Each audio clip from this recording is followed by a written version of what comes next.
Again, just a letter of intent. Just a letter. This is in the ugly house packet, I think. Just an ugly house packet. Let's look up this address. 4405 Southwest Hillside Drive, Lee Summit, Mo. There we go. Okay. See this one? Isn't this a pretty one? Oh, that's a pretty one. See, that's the kind of house we all want to live in. 5-bedroom, 4-bath, 3,300 square feet. Hot diggity dog. Look at that. That's a pretty one. 4405. All right. 181,000 cash. That's a letter of intent. That's all that is. $181,000 in cash. How did I come about this one? That's a good story. Let me tell the story real quick. I came about this deal because I was doing some co-wholesaling. Okay. I called a co-wholesale lead here in my own local market. Tomorrow I'm going to get into we'll do some virtual case studies and I'll show you some of that. Okay. But here, this local market thing, I was doing a co-wholesaling. I was calling some wholesale leads and I got a hold of one and the guy said, yeah, I've got this one under contract. But Justin, honestly, it's about to expire and she's pretty pissed at me. I was like, what do you mean? The homeowner's pretty pissed at you? What are you talking about? He said, yeah, the homeowner's pretty pissed at me because I put it under contract and I have not been able to do squat with this and it's expiring. And I was like, well, what's the seller's situation? And he said, well, she's a divorcee, recently divorced. And she got the house in the divorce and she needs to sell the house because she can't afford to live there in that giant house by herself. So she's going to offload it pretty cheap. And I said, well, you haven't been able to find a buyer for it? No, I haven't been able to do anything with this at all. I was like, where are you at on it? He's like, I'm at like 195. I was like, okay, you're at 195,000 and you can't find a buyer.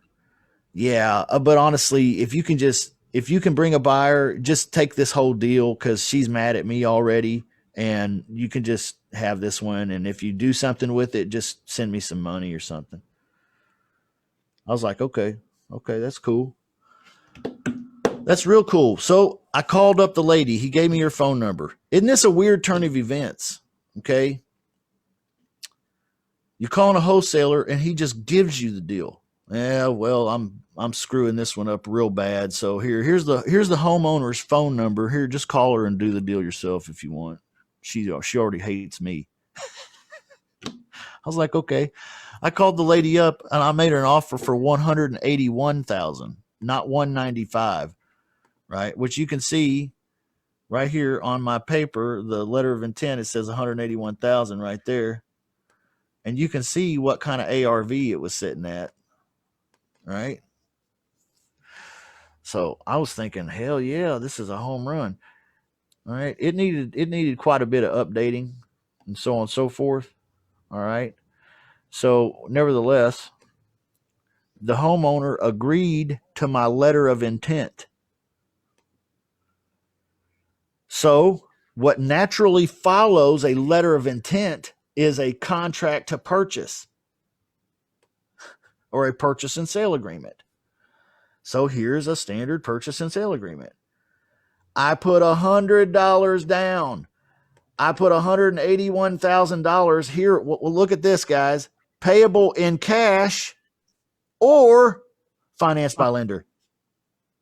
So who was asking that question earlier? How do I edit this to where it's me? Yeah. Payable in cash or financed by lender. Okay. I put that. That's underlined. I don't even know why, but in cash or financed by lender. Okay. Good. He's saying that like crazy. In cash or financed by lender. Thank you, Justin, for helping me. As is. Property sold as is. Okay. If buyers unable to complete the purchase, earnest money shall be forfeited. Oh, I'm going to lose my $100. Oh, how will I go on? I mean, I sent more money to the TV preacher that was banging the hockey player. No, I'm just kidding. That was from Christmas vacation. You guys remember? Never mind. All right, never mind. So I like anyway, it. I sent more money to the TV preacher that was banging the hockey player. Yeah, that's right. All right, so you can see she signed it down here. So we got us a purchase and sale agreement, real good here. 181,000. Again, here's a picture of the property. So I start advertising this one. Okay, start advertising this one real good, just like I do all the other ones on Craigslist and Facebook Marketplace and so on and so forth. And I have another buyer that comes to the table. So I get an agreement out. And I sign this agreement over for, look at that, $14,000 to be paid at closing, zero with signing of contract. Normally I would have them do like 2,000 down now and then like 12,000 at closing. But because we were going to close like next Friday, like it was so quick. The guy was ready to do it so quick. I just said, okay, well, you can just pay it all at closing next week. $14,000. Okay. And you can see there's signatures down there. Signatures. So real clean, straight deals. Okay. Real clean, straight deals. Not all deals are real clean and straight like that. You know, but those are some clean, straight ones. Actually, you know. So Justin, why didn't you just keep that deal there, the one in the last one, and retail that house if it's for $375,000? Put a little bit money in it for 181. Well, because back in 2017 when I did that deal, the ARV wasn't 375, it was only about 285. So the ARV's gone through the roof in the last few years. That was a hell of an investment. I wouldn't have saw that coming. I wouldn't have seen that coming. And I wasn't interested in that one anyway. You know, that deal there, that house, let me show you the, do I have pictures? No. Yes, I do. Let me show you the pictures, y'all. One more time. We'll look at the pictures. This deal here, yeah, I could have kept it maybe and done something with it. Beautiful house. Don't look like a very old house. No, it's not a really old house by any means. This was put together by a builder. You know, of course, all houses are built by builders. Duh. But the same builder built all the houses in this neighborhood. And let me tell you something. It looks really good. That was the back deck, the view from the back deck. So if I'm standing on the back deck, this is what it looks like. Nice house. Anyway, the same builder built all of those houses in that neighborhood. And let me tell you what, man, I don't know where you get building materials like that, but that shit looked like it belonged in some kind of RV or like a mobile home. No kidding. Yeah. These builders come in and it's just the cheapest shit you can find.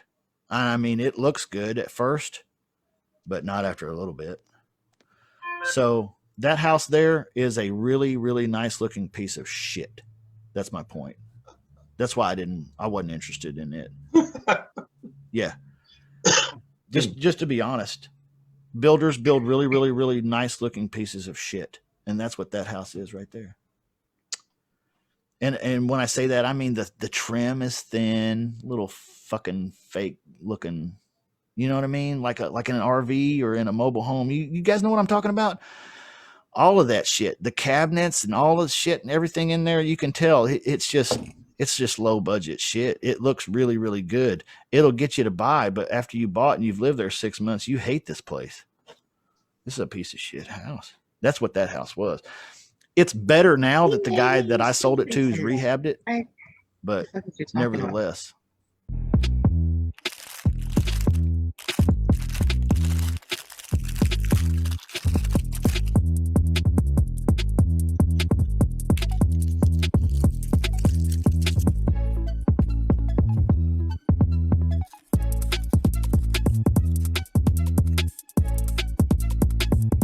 No more questions.